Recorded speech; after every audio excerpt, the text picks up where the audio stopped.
On a remote planet at the edge of the galaxy where the stars themselves seemed distant and cold, a young human named Max Thompson found himself in an extraordinary situation. Max was an ordinary university student from Earth, studying xenobiology at the prestigious Galactic Academy. He was not the type of person one would expect to become a hero. Average in height, a bit clumsy, and perpetually lost in his textbooks, Max was far more comfortable with datapads than with danger. Max's life changed forever when the Galactic Academy sent him on a field trip to a planet known as Xylaris, a world teeming with unique and exotic wildlife. It was supposed to be a simple assignment: collect samples, take notes, and return. But fate had other plans. Unbeknownst to Max and his fellow students, Xylaris was on the brink of war. The peaceful and advanced Xylari people, an insectoid species known for their intelligence and beauty, were under threat from the ruthless Drakkar, a warrior race hell-bent on conquest. And at the heart of this conflict was Princess Alara, the last hope of the Xylari people. Max stumbled upon the conflict by sheer accident. While collecting samples deep within the lush forests of Xylaris, he witnessed a squad of Drakkar warriors ambushing a group of Xylari guards. Max hid behind a tree, his heart pounding, as the Drakkar overwhelmed the Xylari. But just as the Drakkar leader raised his blade to strike down the last of the guards, Max acted on instinct. He threw a rock with all his might, striking the Drakkar leader on the head. The blow was enough to distract the warrior, allowing the wounded Xylari guard to fire a last desperate shot, killing the Drakkar leader. Max's intervention was seen by none other than Princess Alara herself, who had been hidden among her guards. She approached Max, her compound eyes glimmering with gratitude and something else, a flicker of hope. "You have saved us," she said, her voice melodic and soothing despite her insectoid appearance. "I am Princess Alara, and I owe you my life." Max, still trembling from the adrenaline, could hardly believe what had just happened. I'm just a student," he stammered. "You are more than that," Alara replied, her antennae twitching in a way that Max would later learn indicated determination. "You are a hero, and we need your help." Overnight, Max found himself thrust into the heart of a galactic conflict. Princess Alara explained that the Drakkar had been systematically hunting down the Xylari royal family, hoping to eradicate the line of rulers and seize control of Xylaris. Alara was the last surviving member of her family, and without her, the Xylari people would fall into chaos.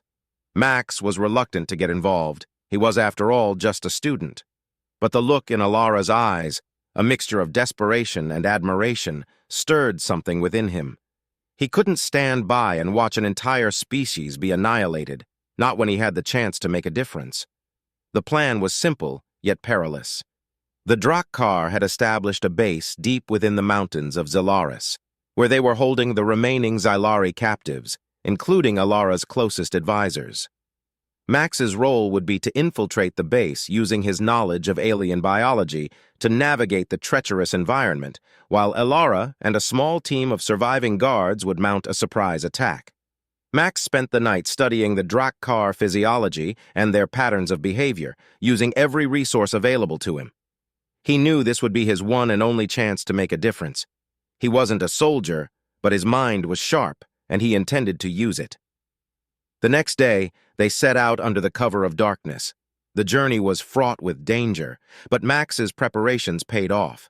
He was able to identify the weaknesses in the Drakkar defenses, natural toxins in the local flora that affected them, blind spots in their surveillance, and even their sensitivity to certain frequencies that rendered them disoriented. As they approached the base, Max used his knowledge to disable the outer defenses, allowing Alara and her guards to slip in undetected. The plan was working, but Max knew the hardest part was yet to come. Inside the base, Max and Alara were separated from the rest of the group as they made their way to the central chamber where the captives were held. They encountered fierce resistance, but Alara proved to be a formidable warrior, her elegant movements deadly and precise. Max did his best to support her, using his quick thinking to outmaneuver their enemies. Finally, they reached the chamber where the Xylari captives were held.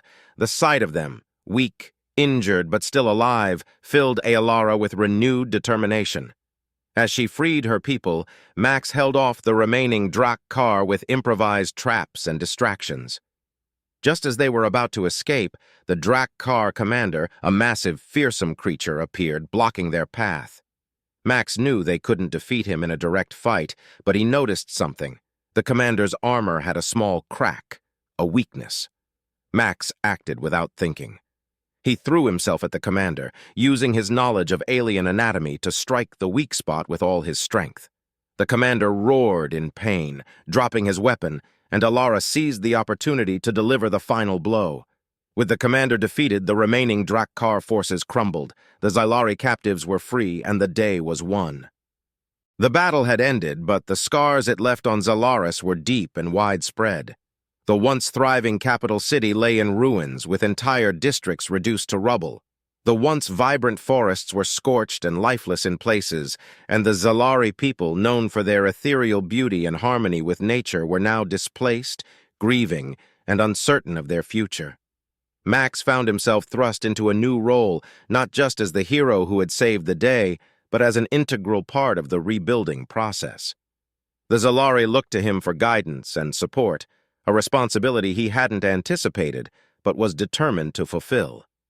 Despite his lack of experience in leadership or politics, Max's actions during the battle had earned him the respect of the Xalari people. His knowledge of science and his quick thinking were now needed more than ever to help heal their world. Princess Elara, though exhausted from the ordeal, was tireless in her efforts to restore peace and order. She personally oversaw the rebuilding efforts, working alongside her people to clear debris, rebuild homes, and replant the damaged forests.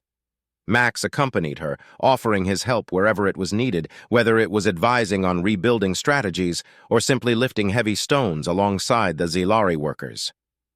As they worked together, Max and Elara grew closer.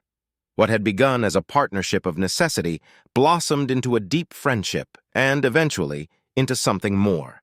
They shared late-night conversations about their respective cultures, hopes, and dreams.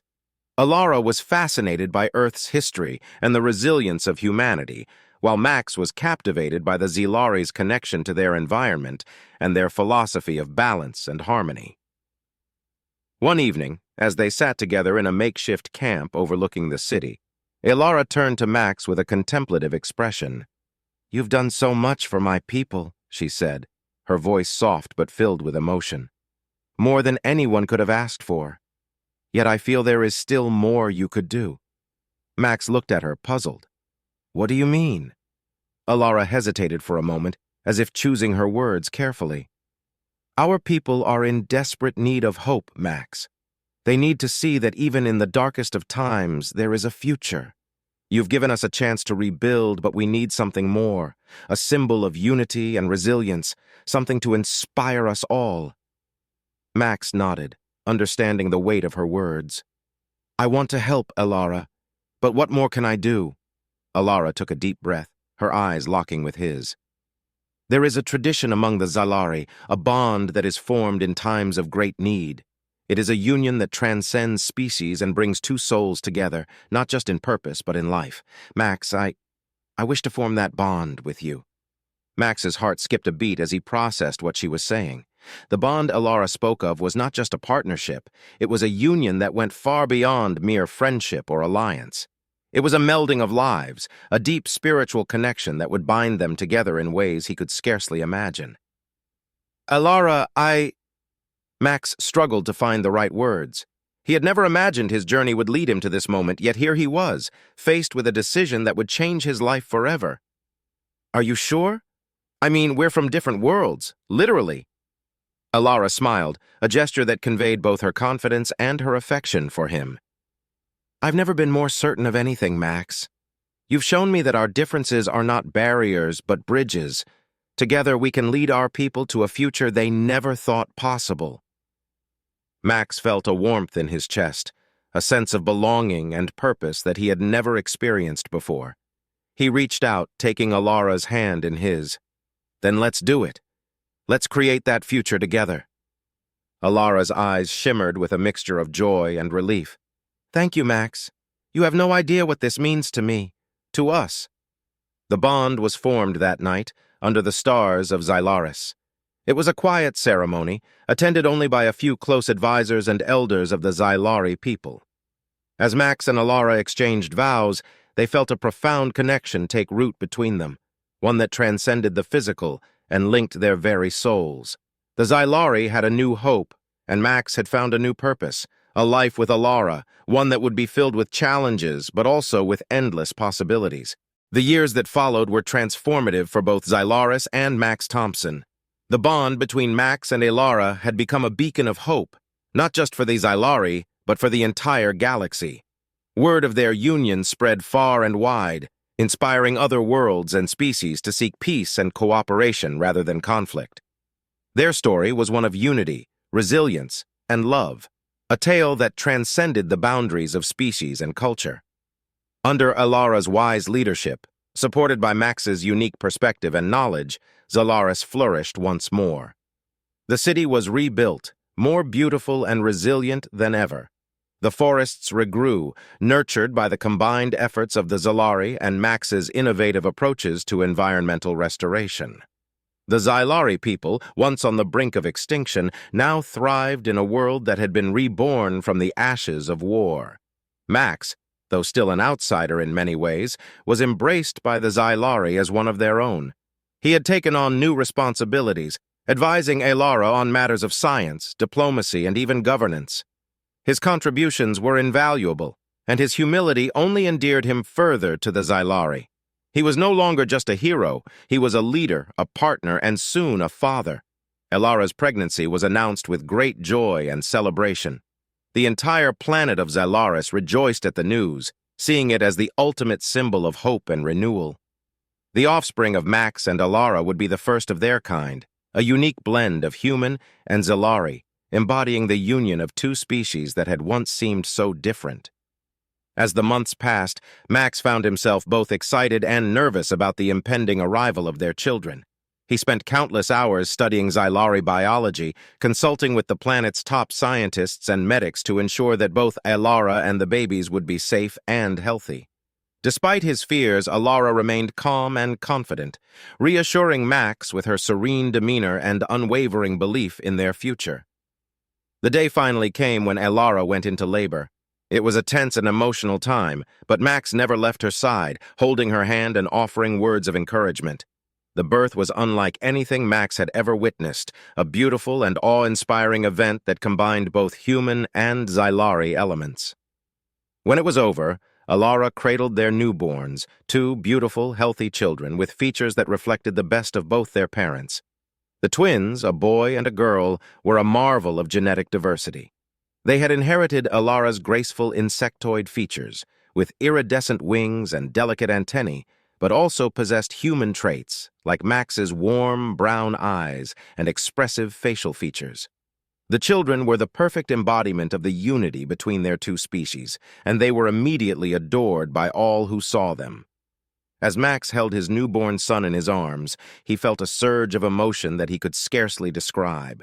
This was his family, his legacy, and his future. He looked over at Alara, who was gently rocking their daughter, and felt a deep sense of gratitude for the journey that had brought him to this moment. "You did it, Alara," Max whispered, his voice filled with awe. "We did it." Alara smiled at him, her eyes filled with love. "No, Max, we did it together, and this is just the beginning." In the years that followed, Max and Alara raised their children with the same values that had brought them together: respect for diversity, a commitment to peace, and a deep love for their people and each other.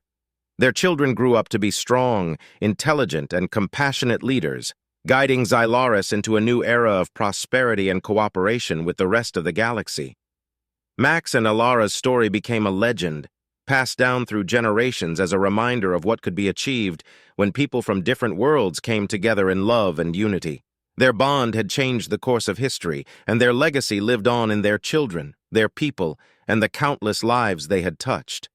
And so, on the now thriving planet of Xylaris, under the gentle light of the twin moons, Max and Alara lived out their days in peace and happiness, their love for each other and their children a shining example to all.